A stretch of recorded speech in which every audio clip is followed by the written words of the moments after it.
This segment is being brought to you by Stan Sloan Zora Bait Company, where setting the hook is an everyday thing. All right, our pictures of the week are being brought to you by Flowers Deer Processing. Let me tell you something. September 7th starts deer season in Kentucky. Flowers Deer Processing out there on Eden Creek Road. They are ready to serve you with some of the finest cuts of meat you've ever had in your life. And some of the best sausage too that you've ever had in your life. Venison sausage, oh my goodness, you just got to try them out. Eden Creek Road, Flowers Deer Processing. Our first picture here, well, look at those slop donkeys. Troy, you just proven that, you know, even a hog can find an acre every now and then. You got 4 of those big buttes on there, brother. Yeah, it was only my first day over here, so we'll work on it a little more tomorrow. Oh, we're going to cut his fuel line before he ever leaves this parking lot, ladies and gentlemen. Hey, I'll tell you what, this is from Thomas Duff, and he says, "Hi, Hugh. It was great seeing you at the Porter Wagner tournament. Well, it's great being on the APR, which is the All-Pro Rod team, and here is proof of it. I caught this 6-pound largemouth on Percy Priest with an All-Pro blaster rod and a Bandit 250 Ledge Buster series tied to it." Great job right there. That's a nice Percy Priest specimen. Our next pictures here is from my good friend John Schaefer and Robert Haley, and they went out there. Let's see, where did they go? I don't know. It says start out slow. Robert and I, maybe 3 fish. Then as we headed back into the creek about 10 a.m., then we saw the white bass blasting schools of shad, and you will know what happened next. We caught about 10 fish just really fast on crankbaits. And old John even got a comment about that Minnesota Viking hat he's wearing. Hey, you can send your pictures to us here at Southern Woods and Waters, 474 James Ryerson Parkway, Nashville, Tennessee, 37219, or simply email them to me at hugh@southernwoodsandwaters.com. We'll get them on there really fast. A bunch of them starting to come in. We ought to have a bunch of them down there at the SPRO tournament. We need to show that kind of stuff too. I mean, even for those that can't make it, it's a little too short notice. They maybe had plans and want to come next year. Man, we got to show them what it's all about. Yeah, for everybody that can't make it, I have a website that I did for the tournament, and there's gonna be so many pictures on it. Oh God! And I guarantee you, if you're in it, your picture will be on that website. I guarantee you. Fish or not. Fish or not. That's going to be awesome. Hey, we got an opportunity to go down there with Jim, Joint Idea, just a brief, all we want to do is do a little bit of promoting on the SPRO tournament. Let's take you to it right now where we're using the one and only Sprog Frog. Hey guys, look at here. That's one of the ones, that's the first one right there we caught. Nice fish. We caught a lot of little ones too. I mean, they were in there too. But that is mainly what you're looking at. All that grass and everything, and the frog. Now that frog was not a popper frog. No. That's one that got turned inside out. It was a mean fish. And then you had some good fish. You had one there that was, oh, look at that. He swallows that frog. But as you can see, that's the grass mat. Now, I want to tell you something. People saw that right there. They see you bringing it in fast. Now, that's a little slow-mo, but bringing it fast, that's a trick. Yeah, and I messed up when we were out there on the water. You seen it before I seen it. Yeah. It was probably a 4.5, just skyrocketing at the boat. There was a little grass line, maybe 2 foot wide, and it's probably 10 feet long, and you start just speeding the frog up without twitching, just burning it in, and they'll come up out of there to eat it. He took out like a torpedo, and you didn't see it, and I went, ooh, ooh, ooh, and I never heard a grown man make that noise before. Joy taught me how to say that. But even Joy, I mean, we later in the day. Well, we missed that one there. Yeah, we missed one there. I didn't, you did. Well, it was the first one. It's like as soon as it hit, he just went crunch, and it's only a wee if we catch them, right? That's right. It's only a wee when we catch them. Somebody's got to do that. I remember seeing one that just jumped off. Yeah, I had one jump off. It was a good one. It was a really good fish, and so we lost a few, but as you can see, there's plenty of grass mat all along Gunnersville Lake, and that's some of the grass mat we were looking at. Joy and I was actually trying to take some pictures of what you really call a brown type oatmeal type vegetation, and that's kind of what we were keying on. And you want to listen. The key is listening. Listening. You want to hear the brim popping. up underneath the mat. Yeah, if you hear the brim popping, that's a pretty good indication we got fish in the area. Now, I don't know if you remember that. I think it was the second spot we pulled up on, and when we come around that corner, you made a cast on the scattered grass. Yes. And that thing was how big? Oh, he was huge. He had to have been 6, at least 6. I think when the low light hours is when you're going to get your scattered grass bass. I do too. And then when it gets sun, they're going to tuck up underneath there and they're going to want to eat. And don't you think that's going to happen? I mean, if we get a bluebird day, Troy, I mean, talking to a guy that fishes 250 days a year, I mean, what are you going to go after? You get a nice, hot, bright day. They're going to tuck in tighter to the thicker, better canopies.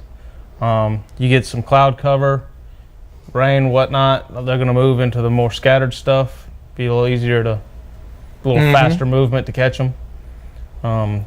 Conditions are probably going to change looking at the weather that's happening now if it persists. You might have some clouds move in and get those fish really active. But And when the clouds come in, they kind of scatter a little bit more. They go for the thinner canopies. They're moving around. They may be chasing some shad or bluegill or outside the canopy a little bit. correct. Right. So, and I say that because there's several different ways you're going to allow the frog to be fished. That's correct. And I want to touch on that. Now, that's going to be one of my tips of the week over here on how to do that. But that's one of the ways that is allowed because you're using a SPRO frog. The main thing is with the rules, you could have so many variations of modifications. We narrowed them down. It's cut and dry, black and white. If they don't say it, don't do it. Right. Because we want to make it fair. We don't want no swim baits glued to them, or we don't want the legs pulled out and 10-inch worms dangling off of them with a 1-ounce sinker in front of it. It's we can add a sinker to the front. We can add a punch skirt to the front of the frog. You can add beads, rattles, bells, anything you want to put inside the frog. You can't cut the body of the frog. You can add a buzzbait blade to the front of the frog. Right. If you can find a way to rig up some spinnerbait blades, go for it. But if that's it, you can't add packer crawls, beaters, nothing. Nothing like that. But I'm not even concerned about it. Like 2 weeks ago, I was real concerned about it. There's going to be one flipping. Oh, yeah. After that first picture, that was yesterday. That was yesterday. Yeah, and the slop donkeys you saw that he that had. was Wednesday. That was yesterday. That was Wednesday. And that was frogs. those were frogs. And so the frog bite's on. It's that frog right coming there, on. that Rainforest Black is the one that caught 2 of them. Where's yours, Troy?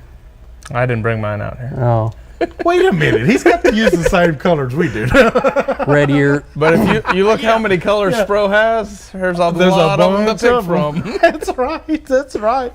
But I tell you what, the great thing is it's got to be won by a SPRO frog. Right. So, ladies and gentlemen, if you want a tournament that's kind of even across the board, I mean, it's got to be this tournament. And we're right at 125 for teams signed up. Yeah. Goals 200. Pretty sure we'll have that. I am too. I'm real sure of it. This format for this tournament works to everybody's advantage. The guys that are out here all the time to the ones that once a month, because it cuts your decisions down from infinite to 10. Yeah. To 10 things. And it could be 10 different colors, you know. Yeah. But it makes it simple. It makes it simple. Now, you are going to use the SPRO frog, which we're going to, and let's show that. I want to show Brittany the one. Now, I'm showing this green because you can see it real well, but this is just the green frog, SPRO frog. This is, like you see, it's got the living rubber for the legs. It's got, I don't know if you can see through the side. Yeah, yellow bottom there. With black on it. It's got the black back. Looks just like a bullfrog. Look at the one other thing. Flip that package all the way around. All the way back. To the To the very back. Okay, to the very back. What do we have there? A picture of the man himself. Dean. That's it. That's Dean on there. That's right, buddy. Now this is called leopard. This is called the leopard. But this frog is allowed, but I want to also show that This frog is allowed, right? Yes. This is the poppin or the popper model. That would be my choice in the scattered grass. in the scattered grass. Because you can pop it and let it set, just like a pop R, That's right. without the treble hooks. Now this is the rainforest color. Number one color. And just the popper. You use this on scattered grass. I do. Okay. You threw this in the real grass in the grass mat a lot. Oh yeah. Yeah. And You know, 'cause there's always holes in the milfoil Well, mats. it'll pop on a mat too. oh yeah, Just because this it's solid mat, but it'll still pop. it'll still pop because there's enough water in there to make it pop. In there. Correct. Oh yeah. So and even hitting some of those holes that you got in there. But I want to talk about presentation just a little bit, and that is we had the presentation. I was steadily popping, pulling the regular SPRO frog, and I was hopping it pretty fast. You slowed down and started catching them a little bit. Then we both slowed down, and we caught a couple, Troy, and then all of a sudden that went away. And then when he was reeling it in fast, I mean, one came out of the grass mat out from under it like a torpedo. It hit the boat. And hit the boat. And it was like he really wanted it fast. We sped up, and you caught that good one out of an island of grass that was just by us. And that island of grass wasn't any bigger than this coffee And it table. wasn't. And that's still the key. That's what we did yesterday. I mean, it's no secret. I mean, you got to right. find the active mats. But the one that we are fishing, probably a little bit bigger than that. But they're all over. Yeah, they're everywhere. It's going to fish pretty big. Yeah, not only you got different size mats, you got different types of grass in these mats too. Yeah. Because Guntersville has two predominant types of grass, which are hydrilla and milfoil. Right. Which the milfoil's a finer leafed, grows probably a little shallower Right. than the hydrilla. Typically makes a better canopy than the hydrilla. It gets more hollow under there. And it's the one that gets really sloppy on top. Yeah. And that's the one most people will pattern for frog fishing. Right. On the other hand, then a lot of times on the outer edges or a little deeper, you have the hydrilla, which has got a little more spread out coarse leaf to it, a little more stringy. Right. But hydrilla tends this time of year to be real solid. So you have to be a little more methodical